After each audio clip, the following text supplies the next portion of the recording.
Hello, Ollie community members. Welcome to day 23. I've been talking to you for a few days here already, but my name is Deborah Cleveland and I'm an instructional designer at AAPD Online. And today we're focused on setting students up for success, and we've been talking about that for the past few days. And I have a expert, one of our resident experts, and also my teammate and partner in crime, here to share with us some tips about how we can really set those students up for success, and specifically looking at some of the common challenges I think that teachers in the field experience with students here.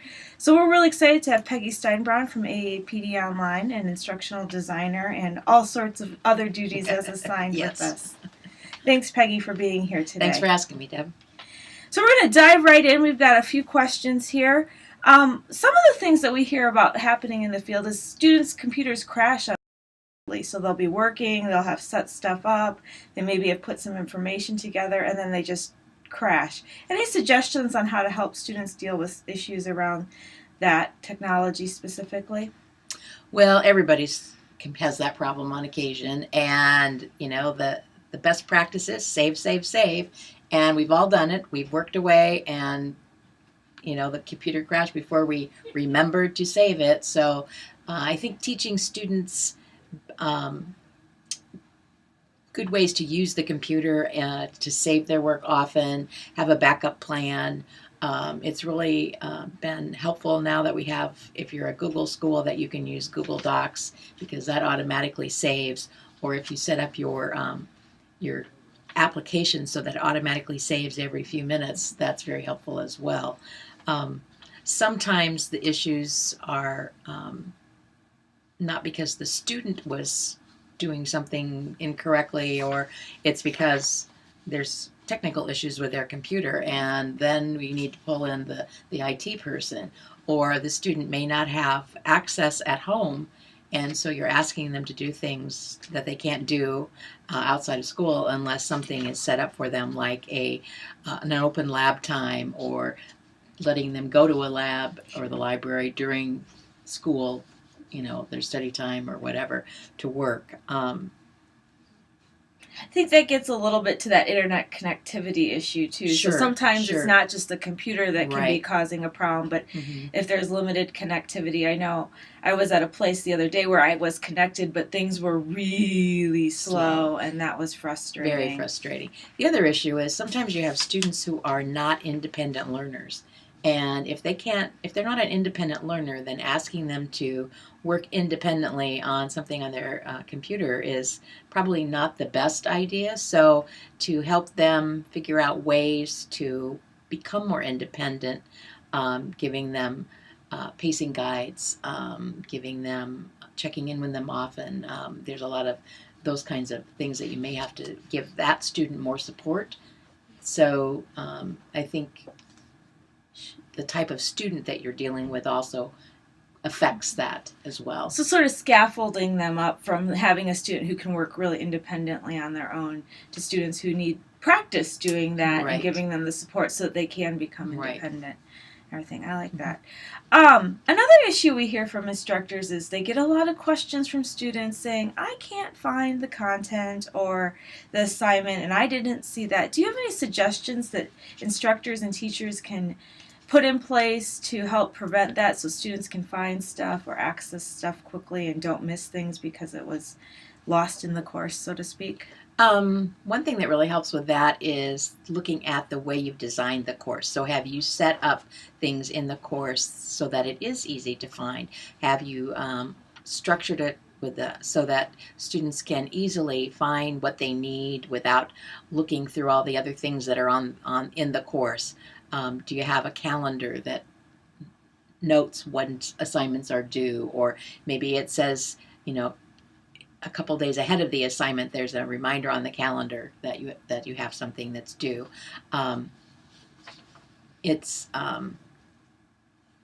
There's a lot of distractions, and I'm kind of getting into the next question, I see, but the best thing to do is just provide flexibility for them to work, give them an outline, actually walk through what you expect them to do in the course. Sometimes if you're using things like our Moodle server, you can shut things off so that they only see what they need to see that week. And if you have, let's say you have a discussion that you want them to do online, you can open it up for the time of that discussion, and then you can shut it down so they can't access it after the due date. And then they would have to get permission. You'd have to give them permission to go in and access it later. So giving them guidelines really helps. If I'm, even with my adult students in an online course, I'm telling them, you need to post your response, you need to respond to 2 other participants, but if you wait until Friday and the assignment's due on Sunday, who's going to have time to respond to you? So just giving that expectation of, here's what I expect. If we're doing this discussion, I expect you to post by Wednesday and have your replies by the due date. So there's really 2 due dates for a discussion board in my course instead of the final one. So I'm hearing a lot about communication via announcements or specific directions related to an assignment. I've heard you mention a calendar, and some of the LMSs that we support use calendars and have them in it. And then I know other instructors have embedded Google Calendars into it. There's a couple things. I heard something about pacing charts or syllabus, so that people can download those and even print those out and see the due dates. And then I heard a strategy about just hiding what's available until students need it, so that only the things that are, the here and now are what we're available. working on right at this moment is available. So those are all some really great strategies on helping keep students organized so that they can find what they need. And of course, if they miss something still, you can always have them privately email you, or you can contact them and set up some alternative type of way for them to either complete it or address the issue. Well, and we're also talking probably K-12 teachers who see their students elementary every day, high school, whatever their schedule is. So they have more time to interact face-to-face with their students than we who are teaching fully online do. We never see our students unless we do a Zoom session or web conferencing with them. So using all those communication strategies. And then, if you chunk your content in the course, and provide various modalities for them to access it. So, I'm a visual learner, so give me some visuals that will help. I'm a person that needs to read it, see it, that kind of thing. I read something about that a while ago, about using even just something as simple as the same icon for when an assignment is present, so that people start to get used to, whenever they see this icon, they recognize that that's an assignment, or whenever they see another one, like usually like the little bubbles, it's a discussion forum. And I think the article I read talks a little bit about how that was helpful for people, just because then they knew that that was the expectation every time they saw that visual image on the screen. And even changing your visuals that are on, so that the screen doesn't look, the course doesn't look always the same. So if I've hidden week 2 assignments, and I've got my assignments and everything up for week 1, then when they go to week 2, change it up a little bit so it doesn't look quite the same, so they know that, we're in a different spot now. We're on week 2 rather than looking the same. Great. That's a good one. You touched a little bit on this, but I think we'll go back because I think this is a common one. How do we reduce the online and offline distractions that our learners experience? And I'm as guilty as anyone as this, because the internet is boundless, and so you can be focused on one thing and then all of a sudden you have a notification pop up, or something floats across your screen, or you think of something and you're off. And I always feel like I lose content after that. Like it takes me a while to go back and re-engage, and which of course is a time problem. So any suggestions on distractions, either offline and online? Well, there are some programs that you can use that will help students that take away those distractions. So you can put them in a browser that doesn't allow them to go and use all those, see all that other stuff that's around, and actually, I'm not sure that we do a very good job of teaching our students study skills anymore. And if you're the teacher that does do that, I apologize. I don't include you in that comment, but talking to the students about online, how do you work?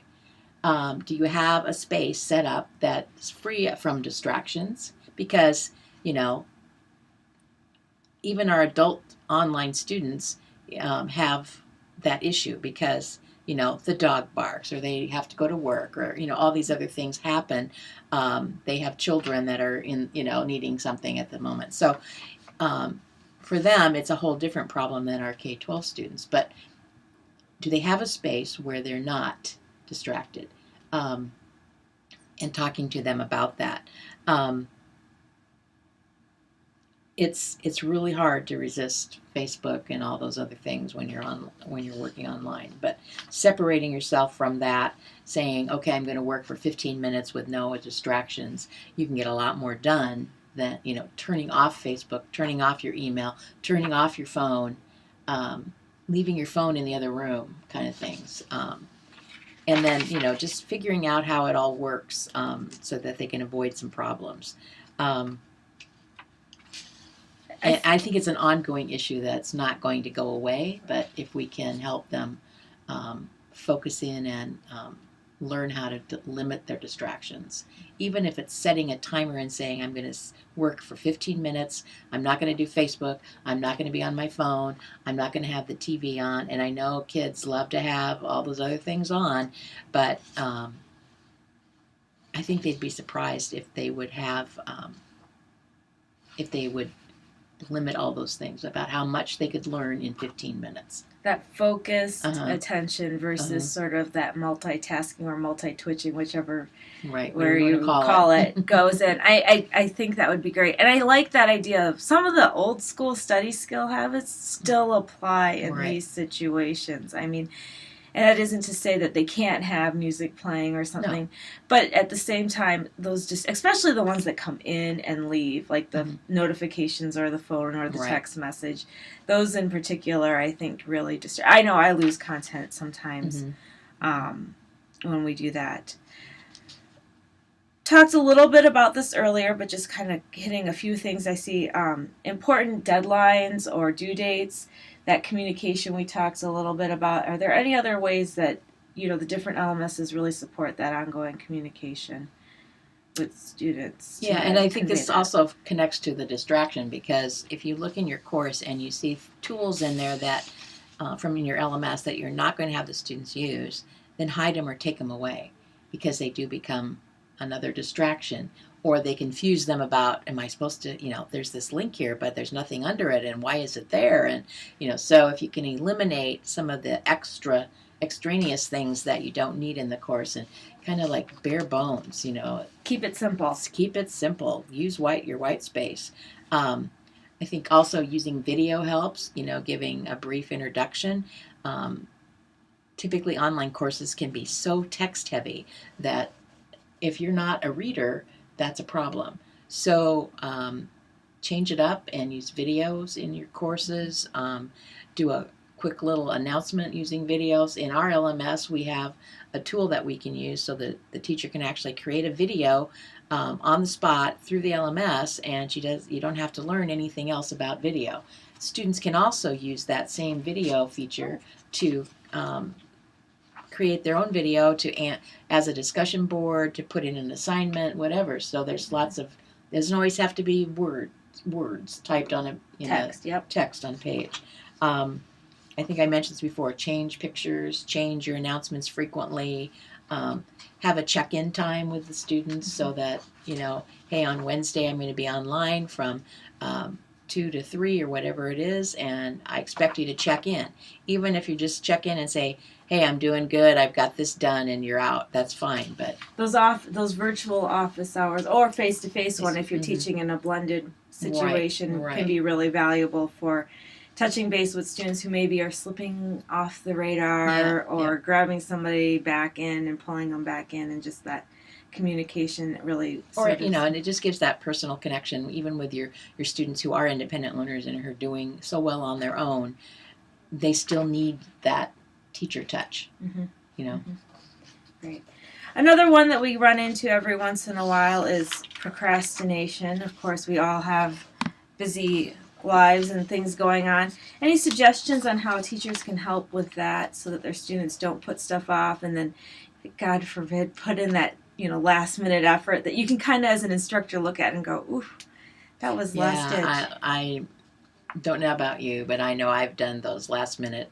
It's due tomorrow, and I haven't even started it till tonight. The night before.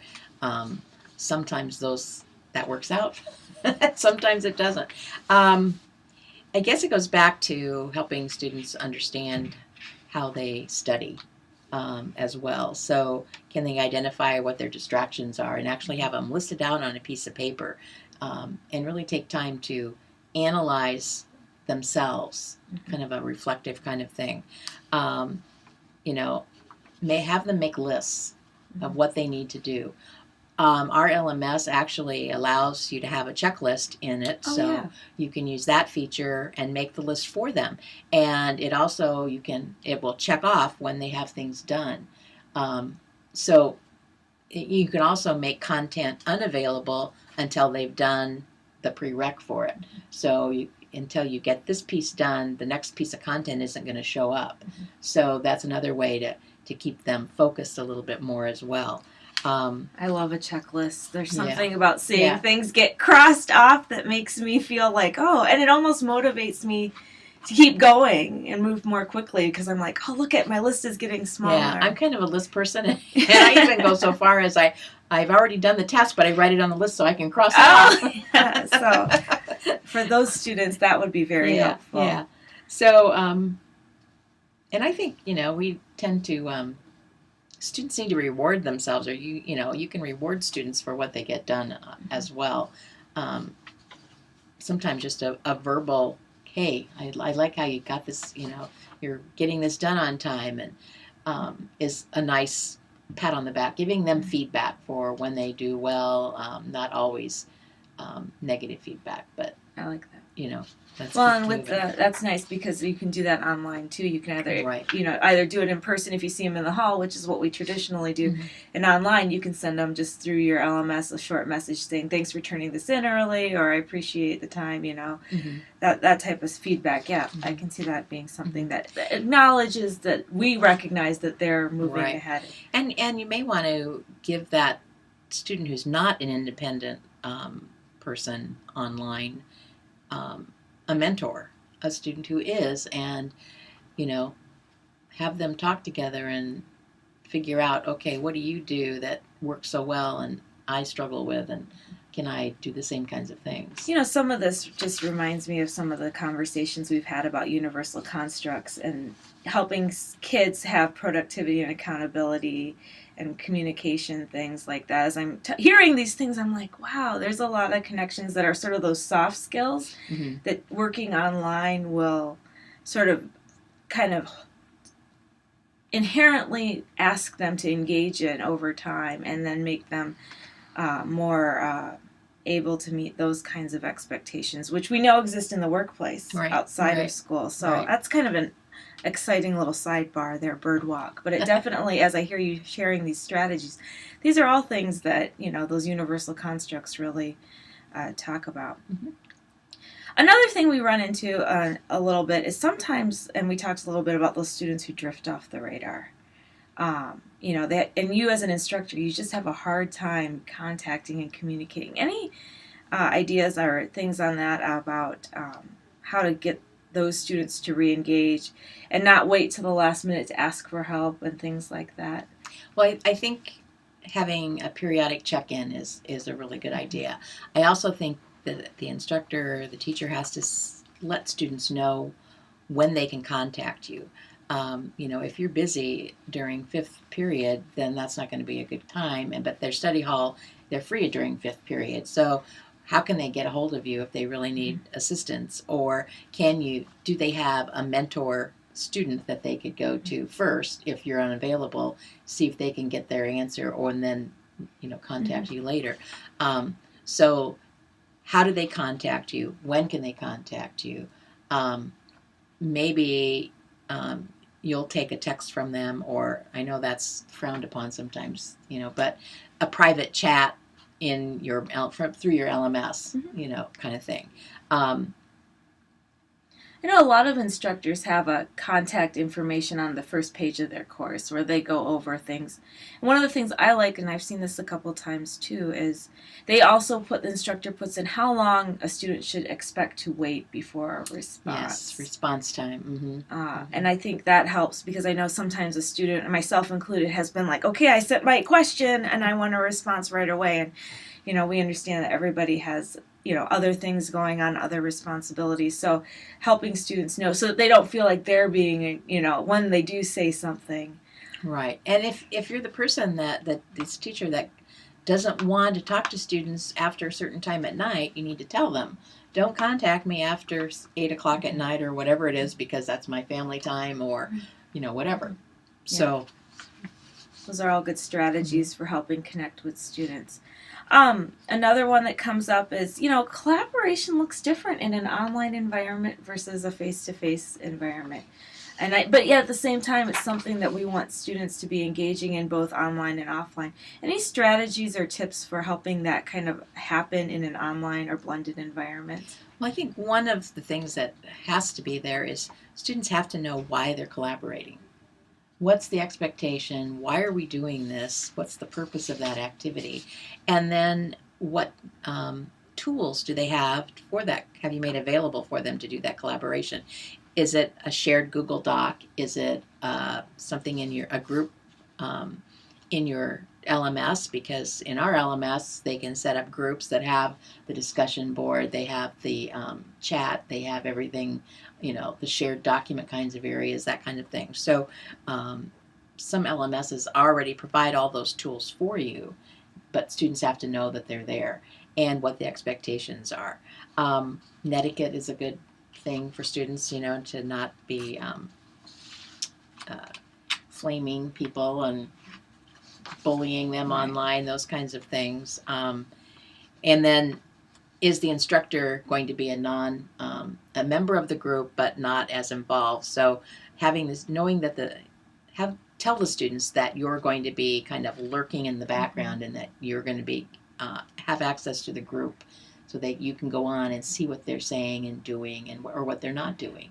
The nice thing about using it through an LMS is you have a digital record of who's doing what, when they've been in there, and so when you get those issues with, Deb's not doing the work she's supposed to be doing and she's saying she is, you can go in and look and see who's been in and what's actually happening in the group. And then how's it going to be assessed?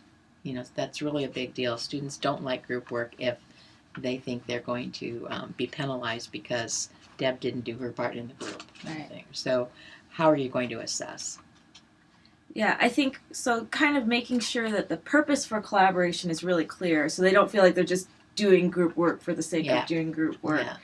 Yeah. Making sure that they understand the technology tools that are being used to collaborate, whether that's Google Docs, wikis, discussion forums, making sure that they understand and know how to access that.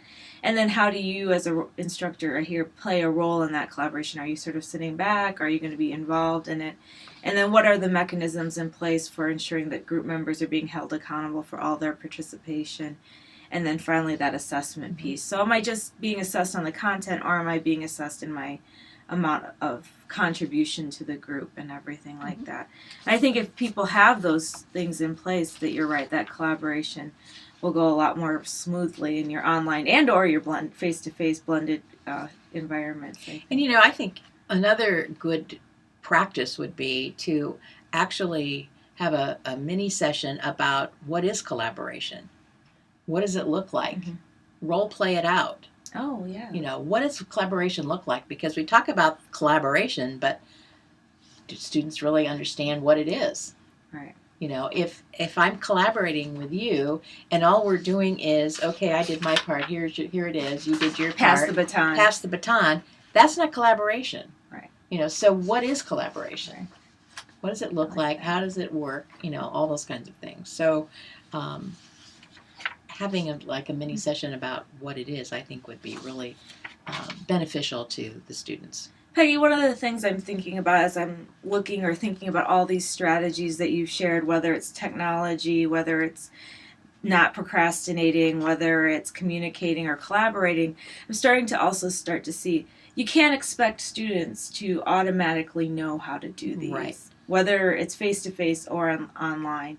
And so it is probably in the teacher's best interest or instructor's best interest to spend some time, you know, checking the group out, finding about maybe what their experiences have been, and then scaffolding them up with some of this front loading, whether it's doing a sort of a mock up of what collaboration really means and looks like online, just so they can see it, or whether that's, doing a mini lesson on strategies to avoid distraction and things like that. It sounds like that might just be something based on your audience and what they need.